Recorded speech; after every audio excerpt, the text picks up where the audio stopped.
Hello, કેમ છો બધા? મજામાં? તો આજે આપણે આવી ગયા સરસ મજાનો લેક્ચર ચેપ્ટર નંબર 5 પુષ્ટ રસાયણ લેક્ચર છે આપણો JEE અને નીટ માટે, બરાબર? તો નીટ એન્ડ JEE અને લેક્ચર નંબર છે આપણો 2. આગળ પહેલો લેક્ચર આપણે જોયો અને સરસ મજાનું ચેપ્ટર છે આપણું ચેપ્ટર નંબર 5 પુષ્ટ રસાયણ વિજ્ઞાન. ઓકે, યાની કે પુષ્ટ રસાયણ. અને આજનો જે ટોપિક છે એ આપણો છે ઉદ્દીપન. ખ્યાલ આવે છે ને? આગળના લેક્ચર ની અંદર લેક્ચર નંબર 1 આપણે અધિશોષણનો અભ્યાસ કર્યો. તો આજે કોનો આપણે અભ્યાસ કરશું? ઉદ્દીપન. What is ઉદ્દીપન? ઉદ્દીપન આપણે માલુમ જ છે, બરાબર? ફરી એકવાર તમને યાદ દેવરાવી દઉં, લેક્ચર નંબર 2 જોયા પહેલા તમે ગુજરાત બોર્ડ માટે 1 થી લઈને 13 સુધીના લેક્ચર જોયેલા હોવા જોઈએ. ખ્યાલ આવે છે? તો વાત કરીએ આપણે ઉદ્દીપનની. ઉદ્દીપન એટલે શું? તો કે એવો પદાર્થ કે જે રાસાયણિક પ્રક્રિયામાં ભાગ લેતો નથી, માત્ર રાસાયણિક પ્રક્રિયાના વેગમાં વધારો કરે અને એના સંઘટન કે બંધારણમાં અથવા વજનમાં કોઈ પણ પ્રકારનો ફેરફાર થતો નથી. આને ઉદ્દીપક કહેવાય. અને આ ક્રિયાને યાની કે રાસાયણિક પ્રક્રિયાના વેગ વધારવાની ક્રિયાને ઉદ્દીપન કહેવામાં આવે. ઓકે, આના પછીનો જે ટોપિક હતો એ હતો અધિશોષણ સિદ્ધાંત, યાની કે વિસમાંગ ઉદ્દીપનનો સિદ્ધાંત પણ તમે એને કહી શકો. ઓકે, તો એ અધિશોષણ સિદ્ધાંતની અંદર મુખ્ય 5 પોઈન્ટ હતા. પહેલો પોઈન્ટ શું હતો? તો અહીંયા હું તમને થોડું સમજાવવાનો પ્રયત્ન કરું. તો કયો? તો કે અધિશોષણનો સિદ્ધાંત. અધિશોષણ નો સિદ્ધાંત. અહીંયા કોઈ થિયરી આપણે જોવાની નથી, માત્ર કન્સેપ્ટ ક્લિયર કરવાનો છે. તો અધિશોષણના સિદ્ધાંતની અંદર 5 પોઈન્ટ હતા. એમાંથી પહેલો તબક્કો એ હતો શું? તો કે અહીંયા ઉદ્દીપક હશે, ઉદ્દીપક પર પ્રક્રિયકનું આવવું. ખ્યાલ આવે છે ને? યાની કે શું થશે? તો કે નજીક આવવું. આ રીતે ઘટના બનશે. બીજો જે ટોપિક હતો એ અધિશોષણ થશે. કોનું અધિશોષણ થશે? તો કે અહીંયા પ્રક્રિયક હશે, આ આપણો ઉદ્દીપક હશે, એની સપાટી પર શું થશે? અધિશોષણ થશે. અહીંયા શું આવે છે? તો કે નજીક આવે છે. ખ્યાલ આવે છે ને?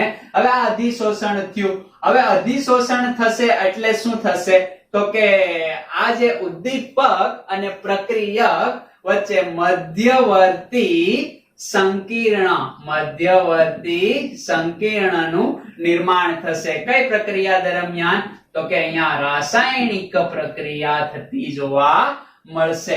ઓકે, એના પછી શું થશે? તો કે ફોર્થ પોઈન્ટ, આ નજીક આવ્યા. હવે શું થશે કે અહીંયાથી આ રિમૂવ થતા જશે. યાની કે કઈ ઘટના? અધિશોષણ કરતા વિરુદ્ધ ઘટના. આગળના લેક્ચરમાં જોયું અપશોષણ. અહીંયા અપશોષણ થતું જોવા મળશે. અને 5 નંબરનો ટોપિક એ પોઈન્ટ કયો હતો? તો કે નિપજનું દૂર પ્રસરણ થવું. શરૂઆતમાં આને આપણે કહીએ શું? તો કે રિએક્ટન્સ અથવા તો સબસ્ટન્સ S વડે દર્શાવીએ. ખ્યાલ આવે છે ને?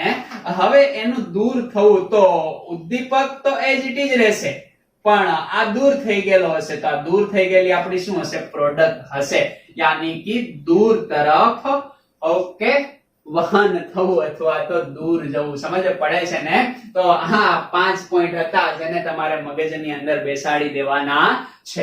એના પછી આપણે વાત કરીએ તો ઉદ્દીપન આધારિત ઉદ્દીપકના પ્રકાર પાડીએ તો 2 પ્રકાર સિમ્પલ હતા. ઓકે, પહેલો પ્રકાર હતો સમાંગ ઉદ્દીપન અને બીજો પ્રકાર હતો વિસમાંગ ઉદ્દીપન અથવા તો સમાંગ ઉદ્દીપક એ કહી શકો અને વિસમાંગ ઉદ્દીપક પણ કહી શકો. ઉદ્દીપકને સમાંગ ઉદ્દીપન અને વિસમાંગ ઉદ્દીપક અને ઉદ્દીપન આખી ક્રિયાવિધિ કેવી હોય તો સમાંગ ઉદ્દીપન અને વિસમાંગ ઉદ્દીપન. અન્ડરસ્ટેન્ડ? એટલો ખ્યાલ આવે છે. હવે આપણે જોઈએ કે સમાંગ અને વિસમાંગ ઉદ્દીપન તમને માલુમ છે અહીંયા. ઓકે, પ્રક્રિયક, ઉદ્દીપક અને નિપજ કલા યાની કે ભૌતિક અવસ્થા. Okay, solid, liquid and gas કેવા હોય છે તો કે સમાન હોય છે. અહીંયા સમાન હોતા નથી. બસ એટલી વસ્તુ હોય છે. એક એક્ઝામ્પલ આપીએ, બુકના એક્ઝામ્પલ નહીં લઈએ, થોડાક નવા એક્ઝામ્પલ એડ કરીએ એટલે તમને એના કરતા એક્સ્ટ્રા એક્ઝામ્પલ પણ મળે. સમાન ઉદ્દીપનની અંદર એક્ઝામ્પલ છે આપણી પાસે. પહેલું એક્ઝામ્પલ હું તમને કહું કે કાર્બન મોનોક્સાઇડ. કાર્બન મોનોક્સાઇડની પ્રક્રિયા ઓક્સિજન સાથે હું કરું તો carbon monoxide that's cold gas form. Oxygen gas form. ખ્યાલ આવે છે? Okay, good. હવે આની પ્રક્રિયા હું કરું છું, અહીંયા ઉદ્દીપક વાપરું છું. ખાસ યાદ રાખવાનું છે ઉદ્દીપક છે ઓકે નાઇટ્રસ ઓક્સાઇડ, જે પણ કેવા ફોર્મ ની અંદર? ગેસ ફોર્મ ની અંદર. જી દેખાય છે ને, નાનો એવો લખ્યો છે. ઓકે, તો આની પ્રક્રિયા કરી તો શું થશે? સિમ્પલ જોડાઈ જશે, કાર્બન ડાયોક્સાઇડ ફોર્મ થઈ જશે. અને કાર્બન ડાયોક્સાઇડ બોલે તો એ પણ ગેસ ફોર્મ. તમે જાણો છો, ખ્યાલ આવે છે ને? આ પણ ગેસ ફોર્મ ની અંદર આપણને અહીંયા જોવા મળે. ગેસ ગેસ ગેસ ગેસ કલા સમાન, ધેટ્સ કોલ્ડ સમાંગ ઉદ્દીપક અને ક્રિયાવિધિને સમાંગ ઉદ્દીપન. અન્ડરસ્ટેન્ડ? હજી એક એક્ઝામ્પલ આપણે આપીએ. ઓકે, કોનું? તો કે સમાંગનું જ આપીએ. તમારે નક્કી કરવાનું છે ઓઝોનનું વિઘટન. ઓઝોનનું વિઘટન એ પણ સમાંગ ઉદ્દીપન નું ઉદાહરણ છે. ઓકે, તો O3 ગેસ ફોર્મમાં હશે ભાઈ. ખ્યાલ આવે છે ને? ઓક્સિજનના મુક્ત મૂલક સાથે પ્રક્રિયા કરે. મુક્ત મૂલક, ફ્રી રેડિકલ ઓક્સિજનનો જે પણ ગેસ ફોર્મ ની અંદર હશે. ઉદ્દીપક છે ભાઈ ક્લોરીન. ક્લોરોફ્લોરોકાર્બન માંથી ક્લોરીન નો મુક્ત મૂલક મળશે. That's cold gas form. Gas form ની અંદર હશે. ખ્યાલ આવે છે? ઓકે, તો આ ગેસ ફોર્મ ની અંદર, આ ગેસ ફોર્મ ની અંદર, આ પણ ગેસ ફોર્મ ની અંદર, અને જે ફોર્મ થશે એ હશે આપણો ઓક્સિજન. ઓ અહીંયા ઓ કેટલા છે? 3. અહીંયા 1 એટલે કેટલા થયા? 4. એટલે અહીંયા ગુણ્યા 2 કરી દેશો. આને પણ સંતુલિત કરવું હોય તો કરી શકાય ને. કઈ રીતે કરશો? ઓક્સિજન તો કેટલા છે ભાઈ? 3 છે. ખ્યાલ આવે છે? કાર્બન 1 છે, 1 છે. તો આને હું 2 વડે ગુણી દઉં. ઓક્સિજન કેટલા થઈ ગયા? 4 થઈ ગયા. ઓકે, તો કાર્બન કેટલા? 2. અહીંયા 2 વડે ગુણી દીધું. સમીકરણ સંતુલિત. આ પણ ગેસ ફોર્મ, આ પણ ગેસ, આ પણ ગેસ, આ પણ ગેસ. ધેટ્સ કોલ્ડ સમાંગ ઉદ્દીપન. અન્ડરસ્ટેન્ડ? ખબર પડી ગઈ? આમાં કઈ નવું છે નહીં. એક વિસમાંગ ઉદ્દીપનનું એક્ઝામ્પલ બુક ની અંદર તો ઘણા બધા આપ્યા છે. ખ્યાલ આવે છે ને? ઓકે, સંપર્ક વિધિ દ્વારા, આ ઉપરાંત હેબર વિધિ આપી છે. ઓકે, આ ઉપરાંત આપણે જોઈએ તો ડાલ્ડા ઘી પણ બનાવ્યું છે. ઓકે, એ ઉપરાંત આપણે વાત કરીએ તો પેલી કઈ વિધિ? ઓસ્વાલ્ડ પ્રક્રમ વાળો, બરાબર, નાઇટ્રિક એસિડ ની બનાવટ વાળી, એ પણ વિસમાંગ ની અંદર આવશે. આની અંદર લેડ ચેમ્બર આવશે. ખ્યાલ આવે છે ને? આ ઉપરાંત એસ્ટરીકરણ વાળી પ્રક્રિયાઓ આવશે. ખાંડનું વ્યુત્ક્રમણ પણ આવશે. તો એ બધું તો આપણે જોઈ ગયા છે. આ એક્સ્ટ્રા એક્ઝામ્પલ હતા. એક એક્સ્ટ્રા એક્ઝામ્પલ તમને હું વિસમાંગ ઉદ્દીપન ની અંદર આપી દઉં તો એમની અંદર મારી પાસે પહેલું એક્ઝામ્પલ એવું છે. કેવું છે? તો કે એવું છે કે હાઇડ્રોઆયોડિક એસિડ જે છે એની પ્રક્રિયા યાની કે એમનું વિઘટન કરવાનું છે. તો મને હાઇડ્રોજન અને આયોડીન મળે છે. શરૂઆતમાં આ ગેસ અથવા તો એક્વિયસ ફોર્મ ની અંદર હશે. આ તો ગેસ હશે અને આ પણ આપણને ગેસ ફોર્મ ની અંદર મળશે. પણ અહીંયા જે ઉદ્દીપક છે ગોલ્ડ, જે સોલિડ ફોર્મ ની અંદર હશે. ભાઈ જ્યાં પણ સોલિડ ફોર્મ તમને ઉદ્દીપન, ઓકે, ઉદ્દીપક સોલિડ ફોર્મ ની અંદર જોવા મળે ત્યાં અધિશોષણ જોવા મળે. અને અધિશોષણ જ્યાં જોવા મળે ત્યાં અધિશોષણનો સિદ્ધાંત લાગુ પડે. અને એ માત્ર અને માત્ર કયું હોય? તો કે વિસમાંગ ઉદ્દીપન. ઓકે, અધિશોષણ માત્ર વિસમાંગ ઉદ્દીપનમાં જોવા મળે. યાદ રાખજો, સમાંગ ઉદ્દીપનની અંદર કોઈ પણ પ્રકારનું અધિશોષણ જોવા મળતું નથી. લખી લેજો, બરાબર. માત્ર અને માત્ર અહીંયા અધિશોષણ જોવા મળે. અહીંયા જોવા મળે ને. એમસીક્યુ માટે ઇમ્પોર્ટન્ટ છે પોઈન્ટ. ઓકે, ગેસ ફોર્મ છે હું તો કે પ્રક્રિયક અને નિપજ.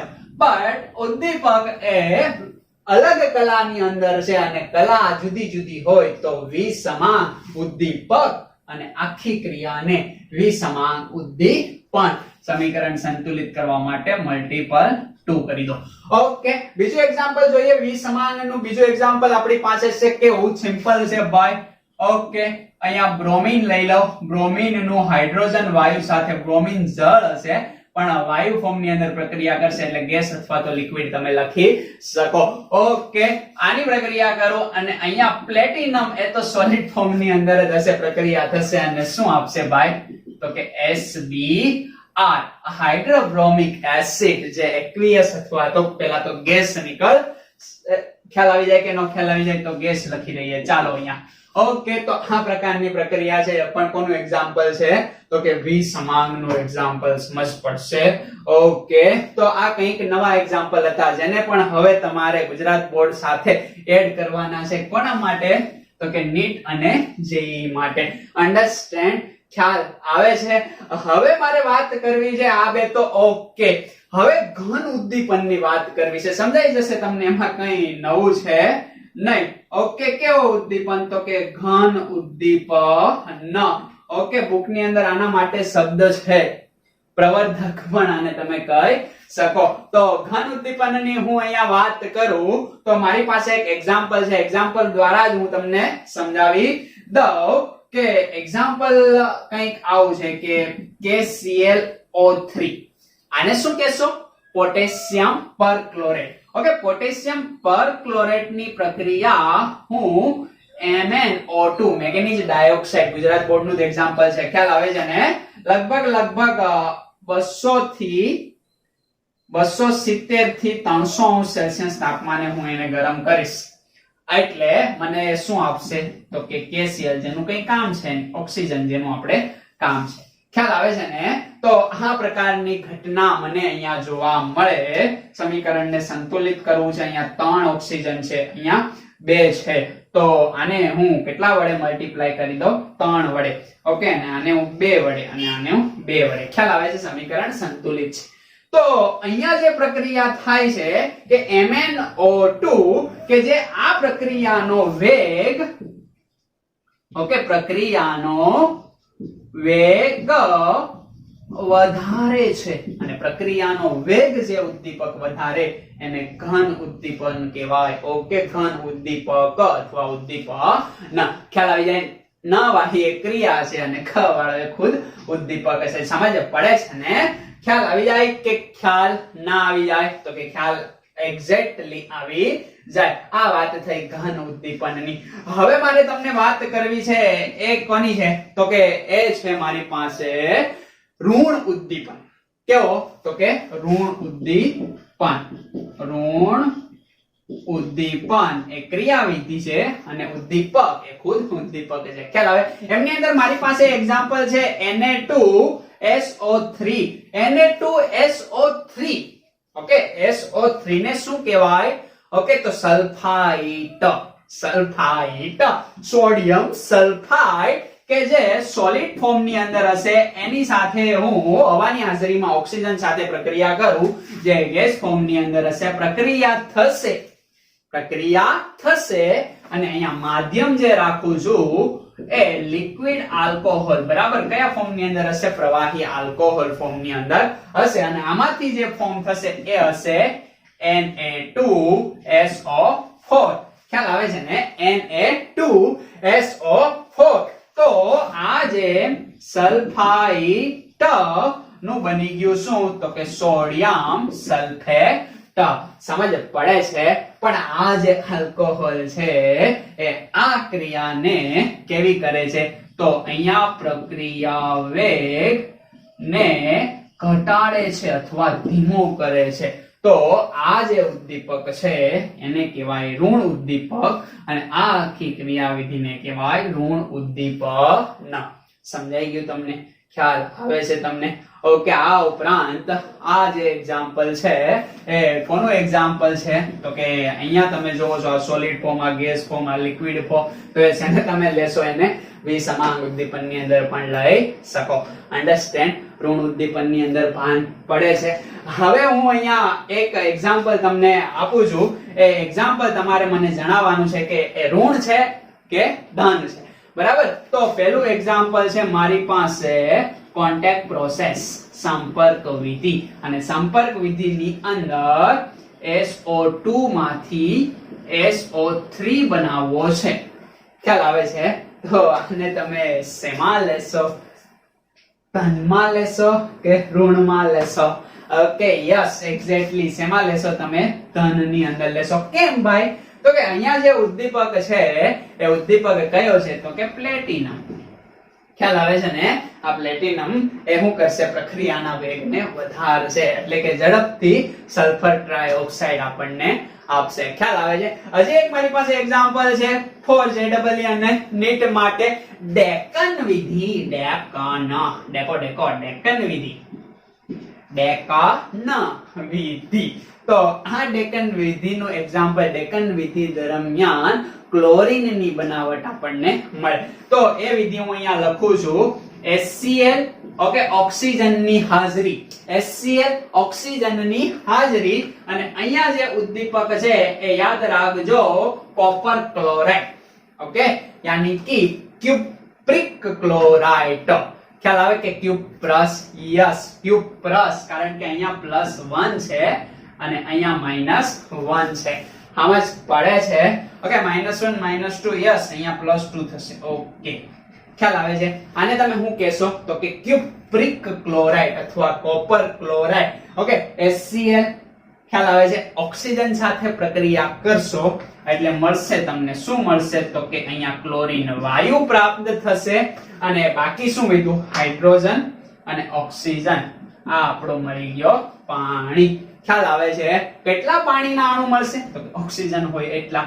તો 2 ઓક્સિજન છે તો 2 પાણીના અણુ. હાઇડ્રોજન કેટલા થઈ ગયા ભાઈ? 4. તો અહીંયા કેટલા વડે ગુણવું આપણે? 4. ક્લોરીન કેટલા થઈ ગયા ભાઈ? તો કે 4. અહીંયા કેટલા વડે ગુણવું આપણે? 2. એટલે Cl2. દેખાય છે ને? ખ્યાલ આવે છે? આ વાત થઈ ડેકન વિધિની. તો ડેકન વિધિમાં આ જે ક્યુપ્રિક ક્લોરાઇડ છે અને આ જે સંપર્ક વિધિમાં પ્લેટિનમ છે, એ બંને શું કરે છે? તો કે પ્રક્રિયા વેગ ઇન્ક્રીઝ કરે છે, વધારે છે. That's call. એ પણ શેમાં આવશે? તો કે ઘન ઉદ્દીપનની અંદર. ઓકે, તો આ ડિટેલ મગજની અંદર ભરી દો. આના પછી સ્વયં ઉદ્દીપન જોઈએ, કે જેમાં ઉદ્દીપન તમારે, યાની કે ઉદ્દીપક તમારે એડ કરવો પડતો નથી, છતાં પણ કંઈક થાય છે. જોઈએ, બરાબર? આને મગજની અંદર છાપો.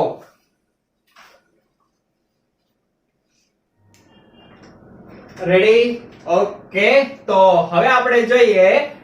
પહેલા જોયું ઘન, પછી જોયું ઋણ, અને 3 નંબરનું જે ઉદ્દીપન છે એ છે સ્વયં ઉદ્દીપન. ઓકે, સ્વયં ઉદ્દીપન. આ પ્રક્રિયાને આપણે જોઈએ. પહેલા તો એક્ઝામ્પલ હું તમને આપું, અને એનું એક્ઝામ્પલ જ ધ્યાનમાં લેવાનું છે ખાસ કરીને. બરાબર? તો એક એક્ઝામ્પલ મારી પાસે જે છે એ ગુજરાત બોર્ડની અંદર આપેલું છે નહીં, પણ પ્રયોગશાળાની અંદર આ એક્ઝામ્પલ ઘણી બધી વાર વપરાતું હોય. તો oxalic acid. Okay, oxalic acid બોલે તો COOH, એની સાથે કાર્બોક્સિલિક ગ્રુપ જોડાયેલું હોય. આને શું કહેવાય? તો કે ઓક્ઝેલિક એસિડ.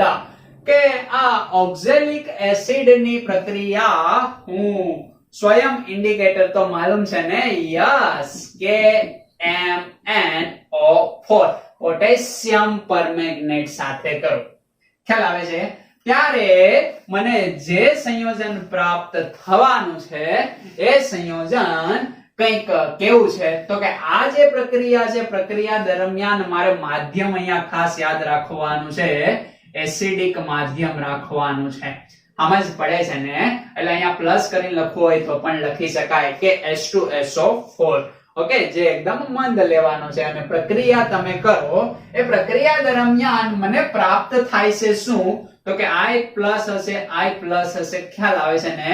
ઓકે, તો આ પોટેશિયમ છે એ કોની સાથે પ્રક્રિયા કરશે? તો કે સલ્ફેટ સાથે પ્રક્રિયા કરશે. તો મને એક તો મળશે K2SO4. Very good, potassium sulphate. અને આ જ સલ્ફેટ એ કોની સાથે પ્રક્રિયા કરે છે તો કે Mn સાથે કરે છે. તો અહીંયા મને જે સંયોજન મળશે એ છે MnSO4. આ રીતે મને સંયોજન પ્રાપ્ત થતા જોવા મળે છે. હવે શું થશે ભાઈ તો કે હવે કઈ નથી થવાનું કે અહીંયા જે સંયોજન છે ઓક્ઝેલિક એસિડ અહીંયાથી H+S+ તો નીકળી જશે કોને પકડીને તો કે ઓક્સિજનને પકડીને અને આ જે આપશે તો આપણો શું છે તો કે વોટર પાણી રિમૂવ થશે. વધ્યું COO કાર્બન ડાયોક્સાઇડ ખ્યાલ આવે છે તો અહીંયા જે મળશે એ હશે CO2. હવે પ્રક્રિયાને સંતુલિત કરવી છે એટલું યાદ રાખી લો કે અહીંયા 5 ઓક્ઝેલિક એસિડના અણુ લેવાના છે. ઓકે હવે 5 ઓક્ઝેલિક એસિડના અણુ તમે લીધા એટલે શું થશે તો કે કાર્બન કેટલા થશે ભાઈ તો કે 10 થશે. તો અહીંયા લખી દો 10 એટલે 10 CO2 ક્યાંથી મળી ગયા ઓક્ઝેલિક એસિડ માંથી. ઓકે એટલી તમને સમજ પડી ગઈ હશે. હવે શું કરવાનું છે ખાસ ધ્યાન તમારે અહીંયા આપવાનું છે કે અહીંયા કે 1 છે અહીંયા 2 છે તો આને હું 2 વડે ગુણી દઉં.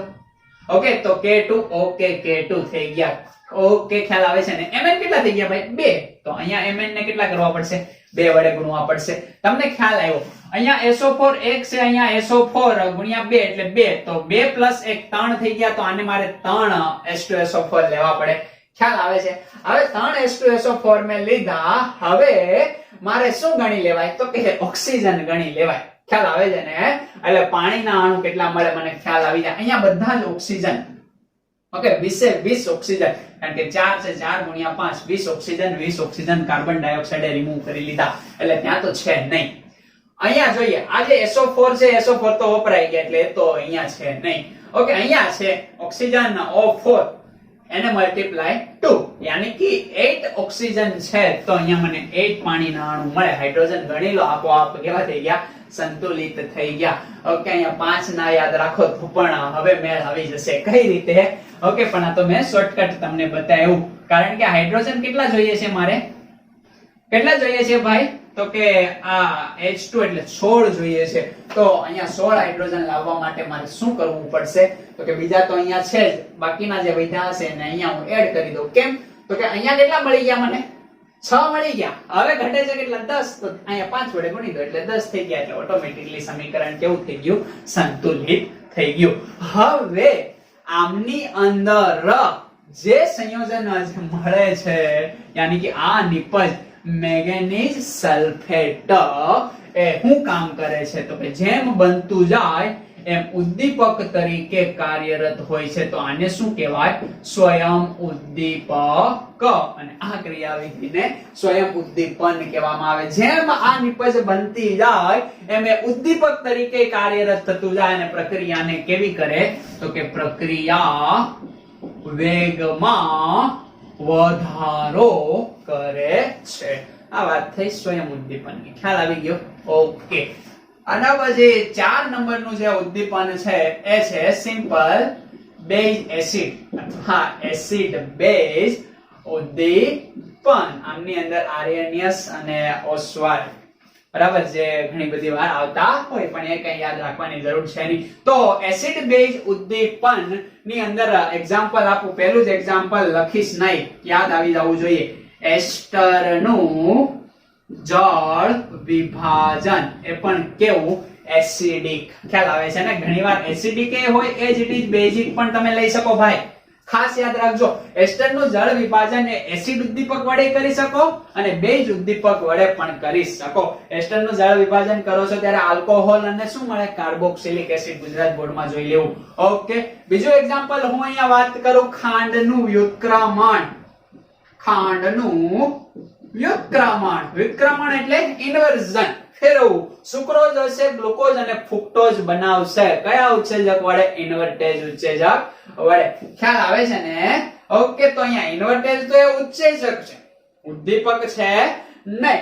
ઓકે પણ કરશો હું તમે તો કે આ પ્રક્રિયા એસિડિક મીડિયમ ની અંદર કરશો. કયા મીડિયમ ની અંદર એસિડિક મીડિયમ ની અંદર. એટલે આને કયું ઉદ્દીપન કહેવાય તો કે એસિડ ઉદ્દીપન કહેવાય. ઓકે આને એસિડ એ કહેવાય બેઝ એ કહેવાય. ઓકે ત્રીજો એક્ઝામ્પલ મારી પાસે જે છે એ ખાસ યાદ રાખવાનું છે કે એસીટોન. શું લેવાનો છે ભાઈ? એસીટોન નું ડાયએસીટોન આલ્કોહોલ માં રૂપાંતરણ કરવાનું છે. બહુ મસ્ત પ્રક્રિયા છે, આગળ જશો એટલે આ પ્રક્રિયાને ભણશો. ઓકે, તો એસીટોન યાની કે CH3CO CH3 ખ્યાલ આવે છે. અને હું આ રીતે લખી શકું ને ભાઈ, અહીંયા 2 અને અહીંયા એક S રાખું. ઓકે, આલ્ફા હાઇડ્રોજન છે. હવે આની જ પ્રક્રિયા હું, કારણ કે ડાયએસીટોન બનાવવાના છે એટલે બીજો એસીટોન લેવો પડશે મારે. યસ, લઈ લેવાય. ઓકે, આને હું આ રીતે લખું, કોઈને કઈ વાંધો હોવો જોઈએ નહીં. ખ્યાલ આવે છે ને? હવે શું થશે કે અહીંથી જેવો આ H+ રિમૂવ થશે એટલે આના ઉપર નેગેટિવ ચાર્જ આવશે જ્યારે રિમૂવ થાય ત્યારે. ઓકે, અહીંયા શું હશે તો કે મોર ઇલેક્ટ્રોનેગેટિવ ઓક્સિજન, ઓક્સિજન ઉપર નેગેટિવ ચાર્જ, આમના ઉપર પોઝિટિવ ચાર્જ હજી બંધ તૂટ્યો નથી એટલે આંશિક પોઝિટિવ, આંશિક નેગેટિવ, અહીંયા આંશિક, અહીંયા આંશિક. ખ્યાલ આવે કે નો ખ્યાલ આવે? સમજ તમને પડી ગઈ. ઓકે, આ જે ઉદ્દીપન છે એ બેઝિક મીડિયમ ની અંદર કરવામાં આવે છે. અહીંયા જે ઉદ્દીપક હશે OH- એ H+ ને પકડશે એટલે શું થશે તો કે આ કાર્બન નેગેટિવ બનશે, કાર્બન ઉપર નેગેટિવ ચાર્જ, અનસ્ટેબલ. ખ્યાલ આવે છે?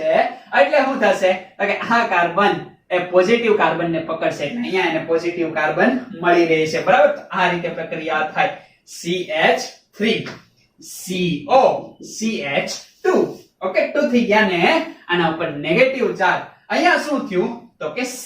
યસ, અહીંયા ઓક્સિજન, આના ઉપર પોઝિટિવ, આના ઉપર નેગેટિવ. જો બોન્ડ ક્યાં ગયો? ઓક્સિજન ઉપર. તો કાર્બન ઇલેક્ટ્રોન આપ્યા, ઓક્સિજન ને લીધા. આ પ્રકારનું સંયોજન બન્યું. બાકી જેમ છે એમનું એમ. અહીંયા અને અહીંયા કયું ગ્રુપ? મિથાઇલ ગ્રુપ ટીંગાયેલા છે. હવે શું થશે તો કે ઉદ્દીપક તો મૂળ સ્વરૂપે પાછો મળવો જોઈએ ને, એટલે ફરીવાર OH તો રિમૂવ થઈ જશે. વૈધો H+ ક્યાં લાગી જશે? અહીંયા. અને આ માઈનસ અને આ પ્લસ શું બનાવી દે?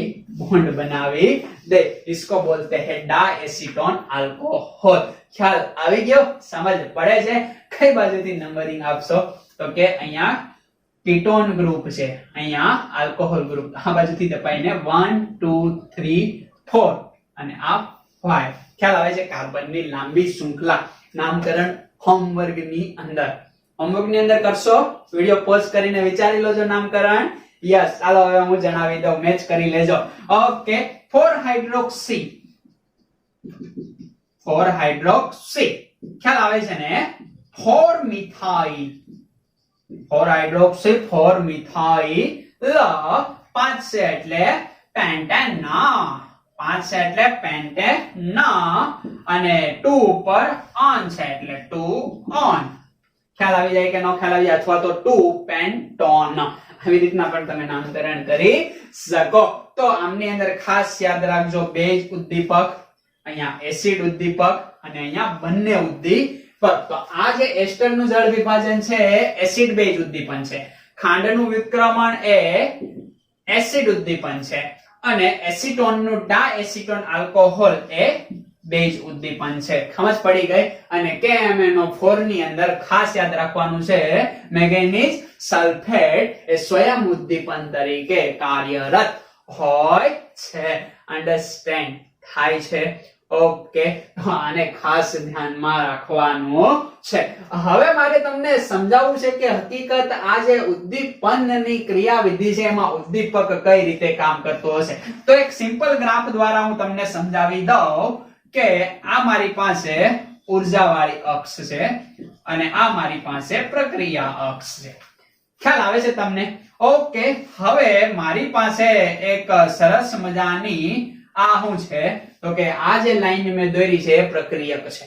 ખ્યાલ આવે છે? આ પ્રક્રિયકને મારે નિપજની અંદર રૂપાંતરિત કરવા છે.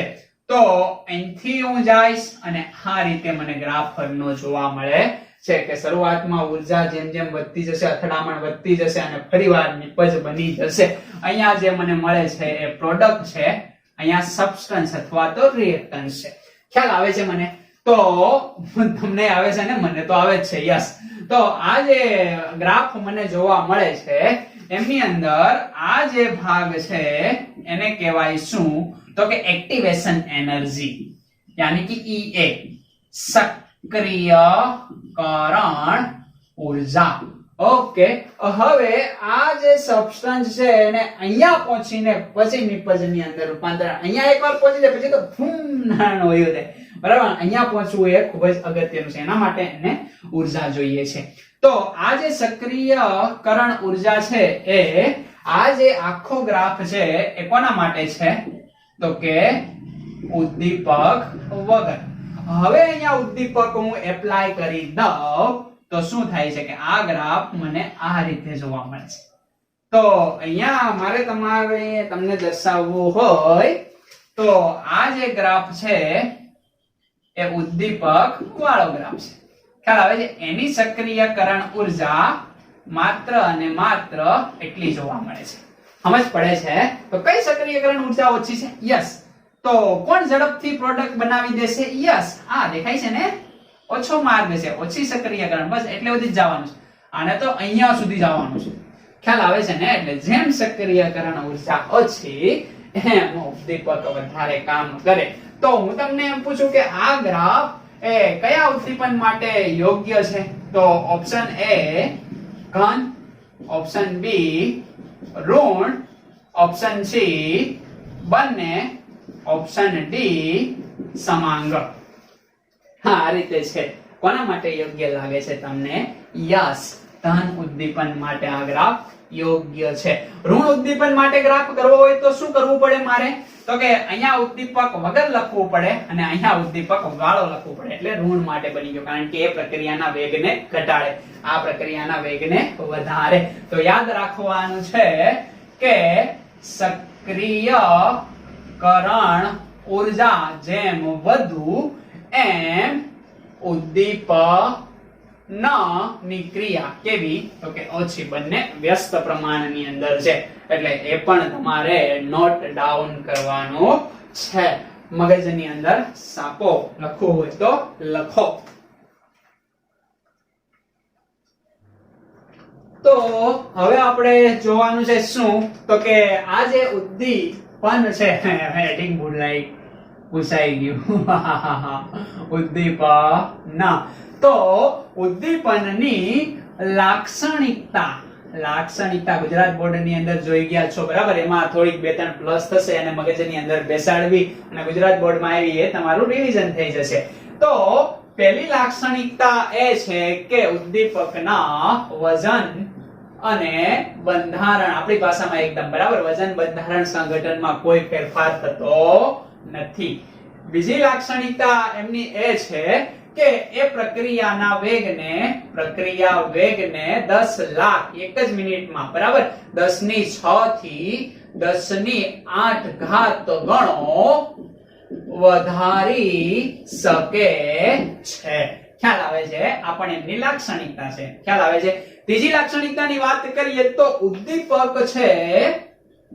ઉદ્દીપક એ પ્રક્રિયાની શરૂઆત કરતો નથી ઓકે ઉદ્દીપક એ પ્રક્રિયાની શરૂઆત કરતો નથી ઓકે આ ઉપરાંત પ્રક્રિયાની શરૂઆત નથી કરતો નિપજ બની જાય છે નિપજના સ્વભાવ પર આધાર રાખતો નથી અને નિપજ હારે કઈ લેવા દેવા નથી જે નિપજ બને ઉદ્દીપક એ ચોક્કસ છે પોતાના કાર્ય સાથે બરાબર યાની કે ઉદ્દીપક એ એકદમ ચોક્કસ છે વિશિષ્ટ લાક્ષણિકતા ધરાવે છે સમજ પડે છે ને ઓકે ઉદ્દીપકનો સ્વભાવ કેવો હોય છે તો કે વિશિષ્ટ ઓકે તો ઉદ્દીપક એ વિશિષ્ટ સ્વભાવ ધરાવે છે કઈ રીતે એક્ઝામ્પલ તમે જોયા ગુજરાત બોર્ડ ની અંદર યાદ દેવડાવી દો યાદ આવશે 3 એક્ઝામ્પલ હતા ખ્યાલ આવે છે ને કાર્બન મોનોક્સાઇડ અને એની પ્રક્રિયા તમે ઓક્સિજન સાથે કરી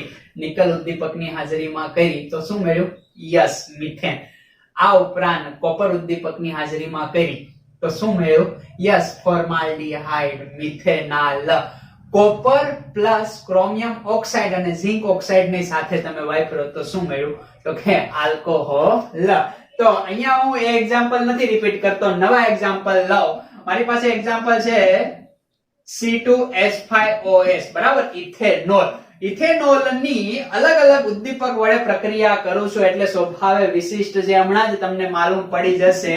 અહીંયા હું Al2O3 વડે કરું અને અહીંયા હું કોપર ઉદ્દીપક વડે પ્રક્રિયા કરું. ઉદ્દીપક ચેન્જ, નિપજ ચેન્જ. અહીંયા જે મને પ્રક્રિયા મળશે એ અહીંથી, અને હું થોડું વ્યવસ્થિત તમને સમજાવવા માટે લખું તો આ રીતે લખી શકાશે. કઈ રીતે? તો કે CH3 CH2 અહીંયા OH, અહીંયા ચાલો હું 2 લખું અને એક હાઇડ્રોજન અહીંયા લખું. ખ્યાલ આવે છે?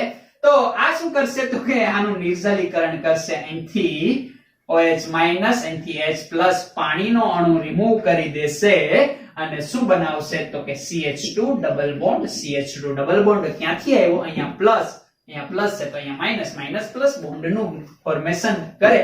તો આલ્કોહોલ માંથી યાની કે ઇથેનોલ માંથી ઇથીન નું ફોર્મેશન થયું. કઈ પ્રક્રિયા? તો કે નિર્જલીકરણ પ્રક્રિયા. પાણીનો અણુ રિમૂવ થયો અને કોણ કરાવે છે તો કે એલ્યુમિના, Al2O3. ખ્યાલ આવે છે ને?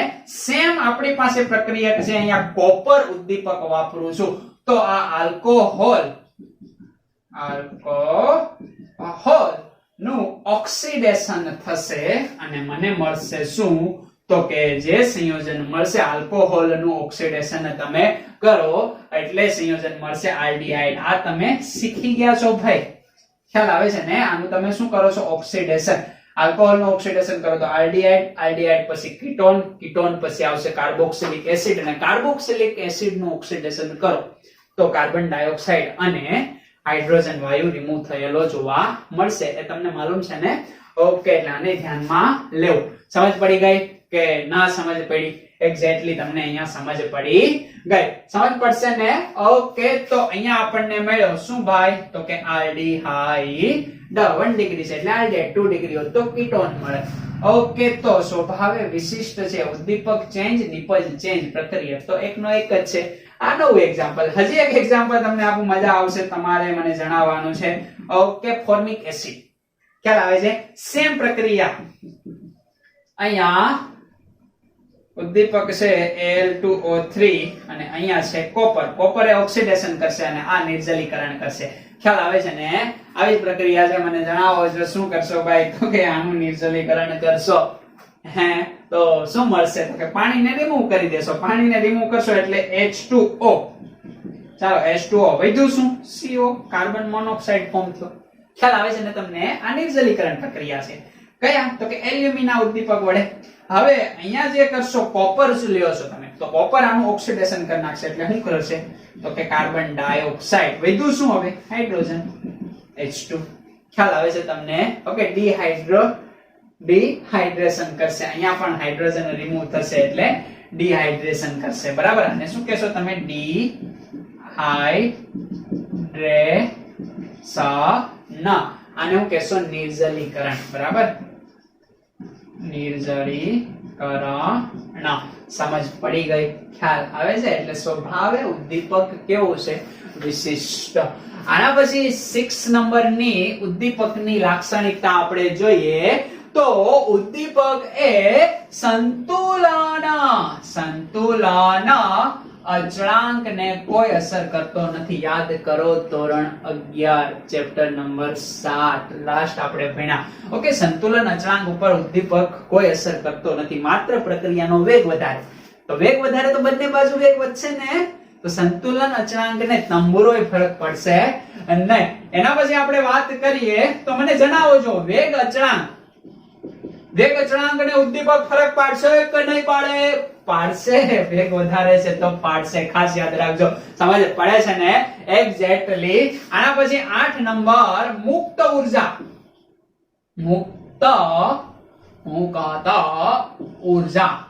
તો મુક્ત ઉર્જામાં કોઈ પણ પ્રકારના ફેરફાર ઉદ્દીપક કરશે નહીં.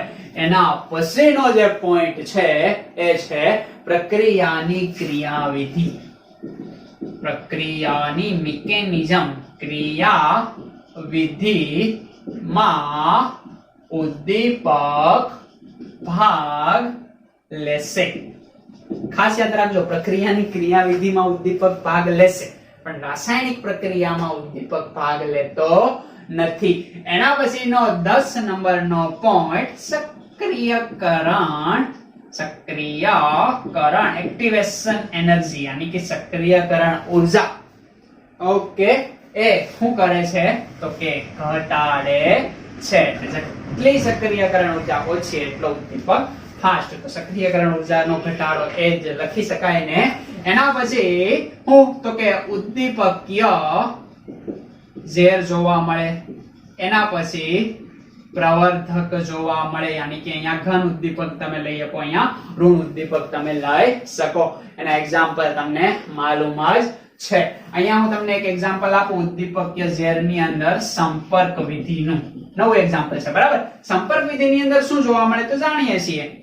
SO2 ઓક્સિજન સાથે પ્રક્રિયા કરશે, પ્લેટિનમ ઉદ્દીપક હશે, SO3 બનાવે છે. સમજ પડે છે? સંપર્ક વિધિ આ રીતે આપણને અહીંયા જોવા મળે. હવે અહીંયા તમે શું કરશો ભાઈ તો કે અહીંયા એકદમ સિમ્પલ મેથડને આપણે ફોલો કરવાની છે. કઈ રીતે ફોલો? પહેલા તો સમીકરણ સંતુલિત કરી દઈએ. અહીંયા 2 કરી દઈએ તો અહીંયા આપણે 2 કરી દઈએ એટલે રેડી, સમીકરણ સંતુલિત છે. તો આ જે પ્લેટિનમ છે એ એસ્બેસ્ટોસ પ્લેટ અથવા તો ઘણીવાર એમની અંદર As2O3 arsenic oxide. Okay, arsenic oxide sulphide. Arsenic સલ્ફાઇડની અશુદ્ધિ હશે અને એસ્બેસ્ટોસ પ્લેટ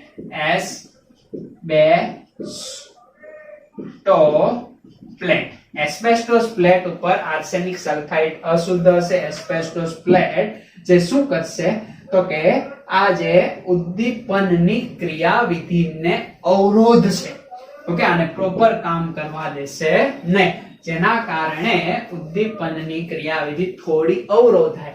તો આને કઈ અસર કહેવાય તો કે ઉદ્દીપકીય ઝેર અસર કહેવામાં આવે. ખાસ યાદ રાખજો, આર્સેનિક સલ્ફાઇડ જે ઋણભારિત સોલ છે ને, ઓકે, એ શું કરશે તો કે ઉદ્દીપકીય ઝેર તરીકે કામ કરશે. અને એસ્બેસ્ટોસ પ્લેટ ઉપર જે પ્લેટિનમ તમે રાખેલો હશે એ પણ કંઈક થોડી ઘણા અંશે શું કરે છે તો કે ઉદ્દીપકીય ઝેર ફેલાવે છે. યાની કે થોડી માત્રામાં પ્રક્રિયા વેગને ઘટાડે છે. બાકી આ તો ભરપૂર પ્રક્રિયા વેગને વધારે છે, પણ એમાંય થોડો ઘણો વિક્ષેપ. દાખલા તરીકે આ 10 ગણો વધારતો હોય તો આ 1 ગણો ઘટાડો કરે એટલે 10 નો જવાબ કેટલો આવ્યો? 9 ગણો. આવો અહીંયા જોવા મળે. એ એક એક્ઝામ્પલ છે. સમજ પડી ગઈ?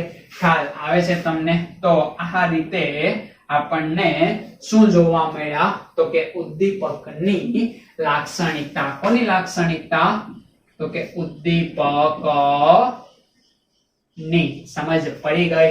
ઓકે, કેટલીક લાક્ષણિકતા જે નવી છે એને પણ ખાસ મગજની અંદર ફિટ કરજો. MCQ નીચેનામાંથી ઉદ્દીપકની લાક્ષણિકતામાં કયું અસંગત છે એમ કહી દે. મુક્ત ઉર્જામાં ફેરફાર ઉદ્દીપક કરે છે તો એ અસંગત છે. ખ્યાલ આવે છે ને? એવું કહી દે કે વેગ અચળાંક કે સંતુલન અચળાંક પર કોઈ અસર કરતા નથી, વિધાન ખોટું છે, અસંગત છે. ખ્યાલ આવે છે ને? ઘણીવાર એમ કહી દે સંતુલન અચળાંક ઉપર અસર કરતા નથી પણ વેગ અચળાંક ઉપર અસર કરે છે. ઓકે, સાચું વાક્ય છે. ઓકે, સક્રિયકરણ ઉર્જા વધારે છે, ખોટી વાત છે. ઓકે, ઉદ્દીપકીય ઝેર યસ, પ્રવર્ધક એના લક્ષણો છે, સમજ પડે, વિશિષ્ટ હોય છે યસ, નિપજના સ્વભાવ ઉપર આધાર રાખે છે, ખોટી વાત છે, રાખતા નથી. ખ્યાલ આવે છે ને? ઉદ્દીપક એ પ્રક્રિયાની શરૂઆત કરે છે, ખોટી વાત છે. ઓકે, શરૂઆત કરતા નથી. ઓકે, પ્રક્રિયાની ક્રિયાવિધિમાં ઉદ્દીપક ભાગ લેશે, ક્રિયાવિધિમાં ભાગ લેશે, ફરીવાર પાછો મૂળ સ્વરૂપે આપણને પ્રાપ્ત થઈ જશે. ઓકે, પ્રક્રિયા વેગને વધારે છે, વજન બંધારણ કે સંગઠનમાં કોઈ ફેરફાર થતા નથી. આ એમના શું થયા તો કે લાક્ષણિકતા. હવે આ લેક્ચર ખતમ થાય એ પહેલા કેટલાક ઔદ્યોગિક ઉદ્દીપકોના નામ આવશે કે જેને ખાસ મગજની અંદર ફિટ કરવાના છે. બુકમાં જે ટેક્સ્ટ બુકની અંદર આપેલા છે એ તો રેડી ઓકે કરવાના જ છે. આ ઉપરાંત ઘણા બધા ઉદાહરણો આપણે એક્સ્ટ્રા લીધેલા છે કે જે કોના માટે હશે? નીટ અને જેઈ માટે હશે. એટલે એને તમારે ધ્યાનમાં ખાસ લેવાના છે. હવે એ પતશે એટલે એના પછી આવશે કે આ ઉદ્દીપક જ છે પણ જૈવ રાસાયણિક ઉદ્દીપક એટલે શું થઈ ગયું? યસ, ઉત્સેચક. એની બધી જ થિયરી આપણે 1 થી 13 લેક્ચરની અંદર આપી. તો આ ઉપરાંત એમની અંદર કેટલાક એક્ઝામ્પલ જે પ્લસ કરીને હશે, ઓકે, જે JEE અને નીટ માટે હશે એ પણ આપણે કોષ્ટક આપેલા છે, તો એને મગજની અંદર ફિટ કરવા. પહેલા કયા ફિટ કરી નાખવા? ટેક્સ્ટ બુકના. ત્યારબાદ આ એક્સ્ટ્રા ને ફોલો કરવા, જેથી કરીને ઘણા બધા MCQ તમારા સોલ્વ થઈ જાય. અને હવે પછીનો જે નેક્સ્ટ લેક્ચર રહેશે એ આપણો રહેશે કલીલ પર. શેના પર? કલીલ પર. તો આવજો, નેક્સ્ટ લેક્ચર ની અંદર આપણે મળશું. આઈ હોપ વધારે મજા આવી હશે. મજા તો જ આવશે, 1 થી લઈને 13 લેક્ચર જોયા હશે. ઓકે, ઘણા લોકો એવું કહે છે કે પેલું કરીને તમે ભણાવો, બરાબર, તો એ કરીને ભણાવો, આ કરીને ભણાવો, એ બધું જ મૂકી દો. શું કરો? ટેક્સ્ટ બુક લ્યો, જે બોલવામાં આવે છે એને ખાસ અન્ડરસ્ટેન્ડ કરો, સાંભળો, વારંવાર વાંચો, 2 વાર વિડિયો જોવો, 3 વાર વિડિયો જોવો. કેમ ન જોઈ શકાય? કોના માટે જોવાનું છે? તમારા માટે યાર. ખ્યાલ આવે? છતાં ના ખબર પડે તો શું કરવાનું? અંડરલાઈન કરવાની, ટીક માર્ક કરવાની, રાખી મૂકવાનું, સાઈડમાં એક નોટ્સ બનાવો, રફબુક બનાવો ને યાર. ખ્યાલ આવે છે? કામ થશે. કામ કરવું પડશે તો કામ થશે, બાકી કામ થશે નહીં. પેલું ક્લાસરૂમ ની અંદર જે આપણે થિયરી ચલાવીને ભણાવવું કરતા આજે વિડિયો લેક્ચર તમે સામે ના હોય ને બોલવું અને આ બધું ક્રિએટ કરવું એ થોડું વધારે ડિફિકલ્ટ છે. ખ્યાલ આવે છે ને? તો બેટર છે કે હમણાં પાછો ટાઈમે એ રીતનો છે, એ રીતે તો કદાચ બોર્ડની વ્યવસ્થા ના થઈ હોય એટલે એ રીતે આપણે વિડિયો આપ્યા હોય, પણ એમાં બહુ સારી રીતે સમજાવ્યું છે. ખ્યાલ આવે છે ને? જો તમે સારી રીતે સમજવાની કોશિશ અથવા તો પ્રયત્ન કરશો તો. બાકી તો આપણે સમજાવીએ જ છીએ બોર્ડ પર, એટલે કોઈ વાંધો છે ને. એટલે એને તમે એકદમ ધ્યાનથી સમજો. જો તમને ના ખબર પડે તો કઈ વાંધો નહીં, એને ફરીવાર જોઈ લો, તો પણ ના ખબર પડે તો કઈ વાંધો નહીં. એના માટે શું કરો તો કે અલગથી નોટ્સ બનાવીને રાખી મૂકો. ઓકે, સ્કૂલનો WhatsApp નંબર આપણી પાસે છે. WhatsApp નંબરની અંદર એ પોઈન્ટ તમે પૂછી લો 2-3 દિવસની અંદર, અથવા તો મેક્સિમમ બને ત્યાં સુધી એકદમ ઝડપથી તમને આન્સર મળી જશે. કેમિસ્ટ્રી માટે ખ્યાલ આવે છે ને? બીજા કોઈ સબ્જેક્ટની હું વાત કરતો નથી. આ રીતે જો તમે કામ કરશો તો આગળ વધશો. મેક્સિમમ ઉપયોગ કરો. સાથે સાથે ધોરણ 11 ના ચેપ્ટર પણ કમ્પ્લીટ કરતા જાઓ. તમારી પાસે સમય બહુ ઓછો છે, સમય જતો જાય છે, સ્કૂલ બંધ છે. એનો મતલબ એવો નહીં કે સ્કૂલ ચાલુ થશે એટલે બધું કરી લેશું, ટીંગાઈ જશો.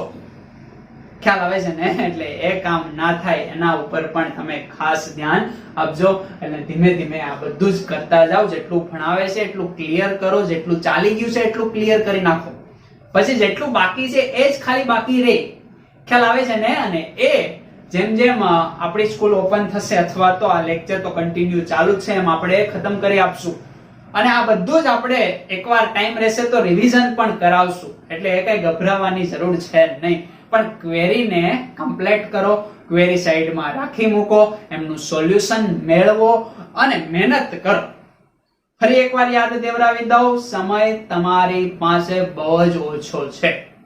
ખ્યાલ આવે છે ને? સમય તમને ટીંગાડી દે એ પહેલા સમયને તમે જોઈને કામ કરો.